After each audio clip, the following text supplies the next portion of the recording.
On this episode of the Globe Sports Corner, we take a look at some spotlight stories throughout Maple Leaf athletics. We learn more about international students on the tennis team and their growing roster for the season. We sit down with Interim Athletic Director Chad Coleman for an interview on his new position. Then we highlight the Everence Financial Student Athlete of the Week and get into the Maple Leaf Minute. All that and more on the Globe Sports Corner.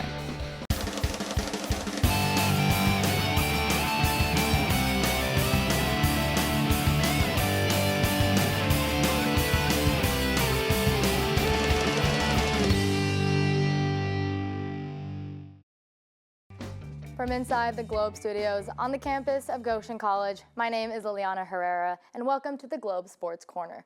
We are only 2 episodes in to this season, but as always, we have a full show of GC sports, so let's get right into it.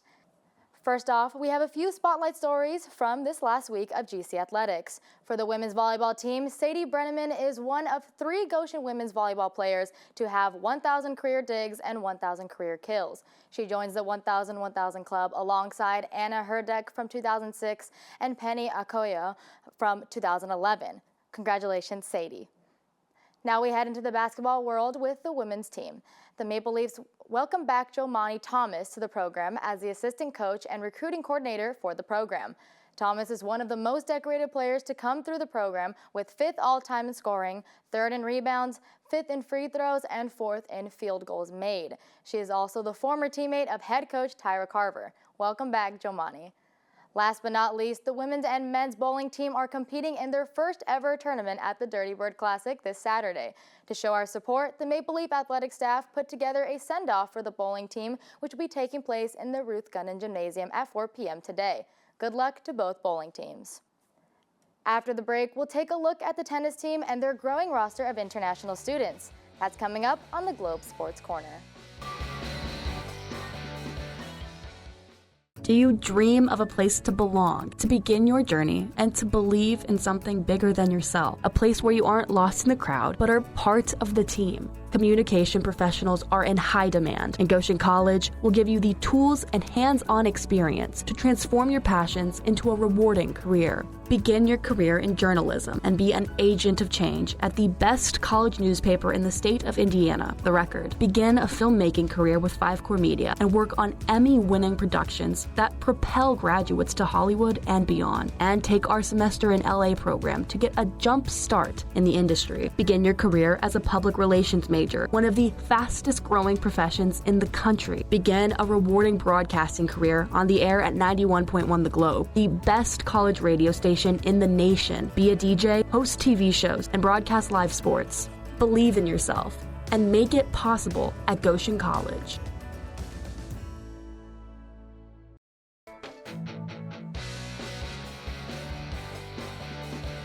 Welcome back to the Globe Sports Corner. Let's continue on into the world of Maple Leaf athletics with the tennis team. The Goshen College tennis team has recruited 12 new additions and all are international students. Cormac Koop Liechty has the story. Heading into this fall, Goshen College tennis had only 11 players to its name. Much like other teams, the roster is growing with their 24-25 recruiting class made up of 12 new student athletes. Of those 12 students, every single one was recruited internationally.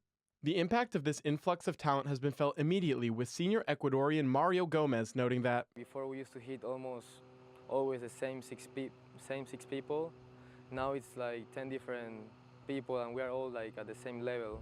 If someone gets injured, then someone can replace him, and it's not like, okay, now we downgrade our lineup. No, it's like the same level. Fellow South American senior Pedro Scatolon from Argentina spoke to the importance of having international leaders within the team to help integrate these new recruits. Like being a team of so many internationals, both teams, men's and women's, having these leaders being also international makes them feel more comfortable. They know they have someone to speak that they will understand better. For many international students, it is a struggle to be so far from their families and homes. But Pedro spoke to the ways that they find community around their love for tennis. I don't have my family here, so my family really becomes the tennis team and the friends that I make here. The space that I would share with my family before, now I have to share it with these amazing people that I'm meeting here. I wouldn't say it's a struggle, but it's a different way of adaptation and experience that we experience.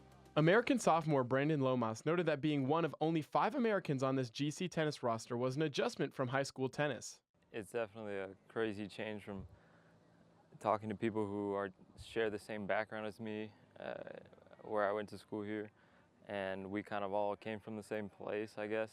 But now, being in college, everybody comes from a different place. You don't really know their background. It's cool to see everybody's perspective on life. Despite not being an international student, Brandon noted that this sense of community that is felt within this team is not exclusive to just international students. The team is super close. Getting together outside games or meeting at team dinners at coach's house, the team is so close. GC tennis has been off to a red-hot start to the season, and that success on the court has been made possible in large part from their sense of community off the court. Reporting for Globe Sports, this is Cormac Koop Liechty. We love to see the tennis roster grow larger this year, and it's especially great to see more international students become a part of the Goshen College family. Coming up, the interim head of the athletic department has been named. I'll be joined with former assistant AD Chad Coleman as we take a look at his new responsibilities as interim athletic director. All that and more on the Globe Sports Corner. Goshen College. Everyone's at home here. Students from around the world and down the street find inspiration and lifelong friends in our unique, supportive community, right here in northern Indiana. Cutting-edge academics, real-world learning, and small, personalized classes make the difference, all surrounded by world-class culture and championship sports. Most importantly, it all leads to a record of amazing outcomes in diverse fields of study. From pre-med to social work, broadcasting to accounting, schedule your campus visit today at goshen.edu/visit.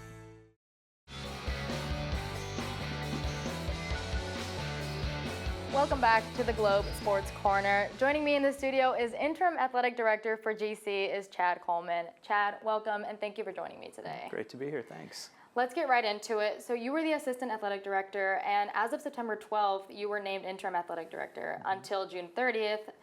But how hard has that transition been going from assistant to the head? It's actually been, I'd say, maybe a little bit more difficult than I would have expected, because I've been using this analogy of like starting season 2 of a show. You miss season 1, but you can't go back and watch it. You have to have someone, kind of help fill in the details, kind of who the characters are.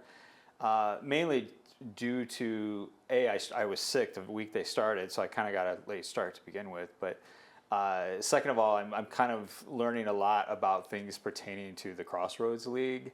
And some of the eligibility and just some of the communications with the league as a whole, and some of these other little things that kind of Erica had been doing, behind the scenes that I wasn't, part of the planning of. So yeah, it's been a challenge. Of course. And now we kind of know what a head AD looks like from their perspective, but what does that look like for you? What does that new role look like from your perspective? Sure. So I'm still retaining some of the responsibilities that I had prior to the role, and I'm just kind of tacking on some more responsibilities. And so in order to do that, the whole is, I guess, the position as it was before, some of it has to be pared down a little bit. It's like a quarterback learning a new offense. You get some easy plays. So some of the higher level things, so I'm still reporting to Becky, President Solsfus, but some of the cabinet level things, our VPs are going to help kind of pick up some of the work that athletic directors work within cabinet. So more at a higher level, which is perfect for me because I'm very operations driven. So it allows me to get what I keep saying is kind of boots on the ground within the athletic, and just be able to do more of the day-to-day operations within the department, and be able to have time to build relationships with the coaches and some of the athletes and assistant coaches, just the program as a whole, and then still be somewhat responsible and being able to come to some of these, most of the athletic events that we have at home, at least, where it felt like the position as it was before, it was 3 layers deep, and it was pretty difficult for one person to do. So I feel like it's the structure of it now, I hope, is how it moves forward, frankly. And you just mentioned how you'll have some of the similar responsibilities that you had as assistant, but what are some of those new responsibilities you mentioned going into the head position? Okay, so before I was pretty tied into managing the facilities and the use cases, kind of like the landlord, the HOA of how our athletic facilities have been used. But now I'm supervising all 10 coaches and all their programs and all the budgetary stuff that goes along with the athletic department as a whole. So that's part, trying to absorb and learn. And I've been having some meetings scheduled with finance here to get a better sense of what that looks like, and just in terms of being a good steward of our resources for athletics. So those are the big things, is just having all of the coaches now across the board and the whole department, and running those meetings and supervisions with them on a weekly basis. I mean, lastly, you said when you were named interim that your main focus would to be like fostering relationships with the coaches and the athletic staff. How do you plan to go about that, entering into this new position? Sure. Well, presence and visibility is one. I told them in a meeting last week that I'm hoping to be at more games than I was as an associate director. They're going to see me. I was kind of like when I used to work in Res Life back in the day, and we spent a lot of time on residence hall floors building relationships with the residents. There's this whole coaches wing that we have, and their doors are open. And I told them I'm going to be stopping by, just popping in for those types of visits. And then their meetings with me one-on-one will be very intentional and be scheduled out in advance. So that's something that I think it's been kind of a la carte before, just due to time constraints. But now they know they're going to meet with me on every Monday at 10 o'clock or every other Monday at 10:30, kind of a job between all 10 coaches. So it's going to be a lot of busy work for me, but I'm going to get to know them on a level that I haven't been able to before. Awesome. And Chad, thank you so much for coming in today, and congratulations on being named the interim head of the assistant director. Absolutely. After the break, we will take a look at Everence Financial Student Athlete of the Week, and we'll hear the rundown of the upcoming sports schedule for the next week with the Maple Leaf Minute. Stick with me. You're watching the Globe Sports Corner.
Welcome back to the Globe Sports Corner. It's that time of the show where we take a look at the Everence Student Athlete of the Week.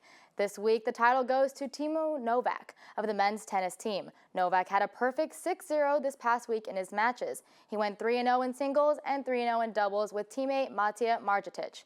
Novak is now 5-0 in singles overall this season. Novak has also advanced to the semifinal round of the ITA Regional Tournament at Indiana Wesleyan after beating Grace's 1 singles in straight sets. We want to wish him the best of luck as he continues to compete for GC. Congratulations to Timo for being this week's Everence Student Athlete of the Week. Now let's dive into the upcoming week in Maple Leaf Athletics with your Maple Leaf Minute. We'll turn it over to Cormac Koop Liechty. Cormac, give us the scoop for the next week. Thanks, Lily. Let's dive into the next week of Goshen College athletics. It's a big week here for men's and women's tennis as they wrap up their ITA regional tournament tomorrow, Saturday the 21st at Indiana Wesleyan. Then they have a few days of rest before getting back in action Tuesday, September 24th, as they travel to Huntington University to face the Foresters at 4. Then on the 26th, they host the Grace College Lancers, who sit at 20th in the men's national rankings in a home match. First serve is set for 3. Men's and women's bowling will begin their inaugural season Saturday the 21st as they travel to the Dirty Bird Classic in Jackson, Michigan, hosted by Concordia University. Pins start dropping at 8 a.m. Now we head pitchside as women's soccer plays Saturday the 21st at 11 a.m. at Trine University to face the Trine University Thunder. Then on Wednesday the 25th, they'll invite Huntington to the Goshen College Soccer Complex for their conference opener at 7. For men's soccer, there's just one game this week as they travel to Huntington University on Wednesday the 25th at 7. Women's volleyball is back in action Saturday the 21st as they prepare to take on number 16 Mount Vernon University Cougars at home at 3. Then on Wednesday the 25th, they'll join men's soccer in traveling to Huntington University as they also play at 7. And last but certainly not least, the men's and women's cross-country teams are headed to Missouri on Friday the 27th as they're set to attend the Gans Creek Classic. For a full athletic calendar, scores, updates, and more, visit goleafs.net. That's it for this week's Maple Leaf Minute. Lily, back to you. Thanks, Cormac. And with that, we are signing off this week's episode of the Globe Sports Corner. For more Globe content, be sure to check us out on the web at globeradio.org and on YouTube at 91.1 The Globe. Check out our socials on Facebook, Instagram, and X, all at 91.1 The Globe. And of course, check out the Globe Radio app so you can stream the Globe wherever you go so you don't miss a beat. We'll be back in 2 weeks for the next episode of the Globe Sports Corner. Until then, for the entire Globe staff, for Cormac Koop Liechty, my name is Lily Herrera. Thanks for watching.